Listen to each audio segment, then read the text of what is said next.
Okay, let's jump right in. We're talking about one of the most famous and, let's be real, infamous psychological studies ever, the Stanford Prison Experiment. For, 50 years now?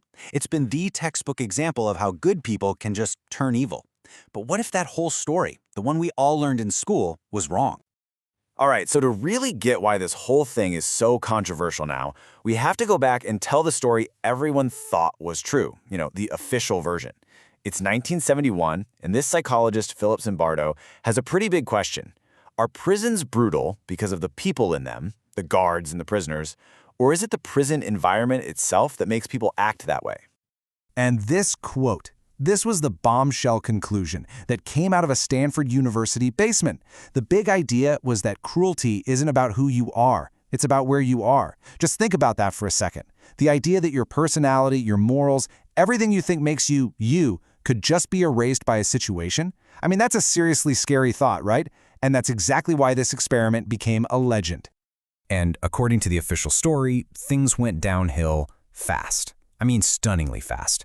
We're talking about regular, healthy college students. And in less than a week, they'd supposedly turned into either cruel, sadistic tyrants or these broken, helpless victims. It got so bad they had to shut the whole 2-week experiment down on day 6. Just wow. So the story we all got was this really powerful lesson, right? It's the whole bad barrel corrupting the good apples idea. The cruelty from the guards just seemed to appear out of thin air. And the prisoners, their breakdowns, the panic attacks, it all seemed so tragically, horribly real. And for decades, that was the story. End of discussion. It was taught in every Psych 101 class as the absolute proof of how situations control us. But then things started to change. New evidence, long hidden evidence, started to come out, and it painted a completely different picture. Okay, now we get to the good stuff, the hidden flaws. And we're not just talking about little mistakes here and there. No, this new information calls the entire foundation of the experiment into question. So what happened? Well, back in the 2000s, researchers finally got their hands on Zimbardo's archives. Think about that.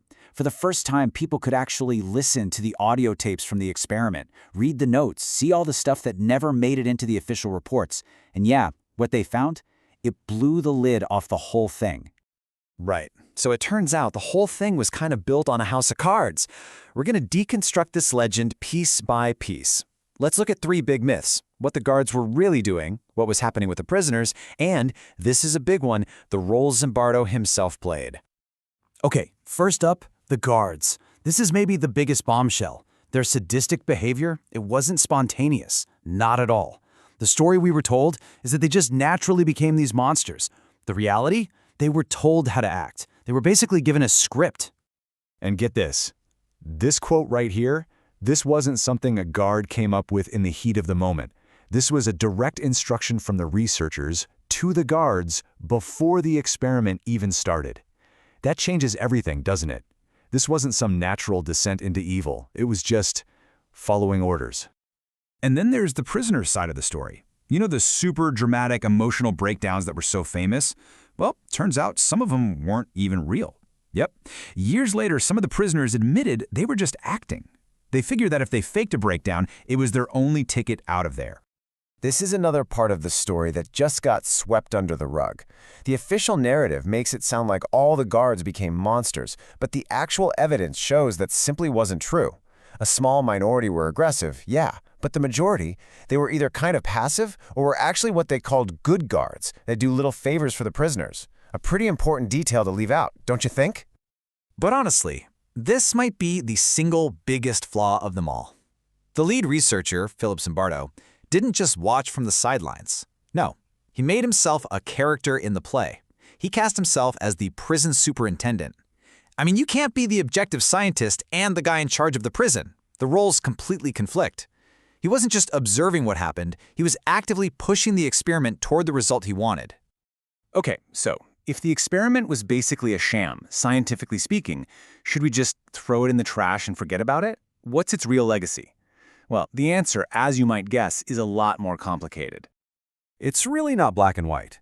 On the one hand, even though it was flawed, it did make a huge splash.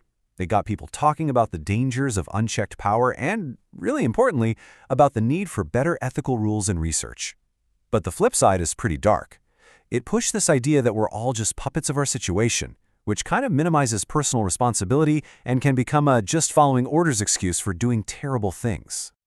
So what's the verdict from the academic world today? Well, the consensus is pretty clear. The Stanford Prison Experiment is not considered a valid scientific experiment. Full stop. It's got no scientific validity, you can't replicate it, and the ethical problems are just off the charts. The best way to think of it now is as a powerful piece of theater, a thought experiment that asks some really important questions, but used all the wrong methods to try and answer them. So, what's the real lesson we should take away from all this? It's that the original, simple answer, that the situation is everything, is just flat out wrong. The truth is much more nuanced. Of course, situations are powerful, but they don't erase our ability to choose. The systems we build are important, yes, but so are the individual, ethical choices we make within them. And that brings us to this final thought, which is pretty powerful. Maybe the real thing the Stanford Prison Experiment exposed wasn't some hidden darkness in all of us. Maybe what it really exposed was our own weakness, our desire for simple, clean stories, even if they're not true. And that's a question worth asking ourselves, isn't it? Why are we so often drawn to the easy story over the complicated truth?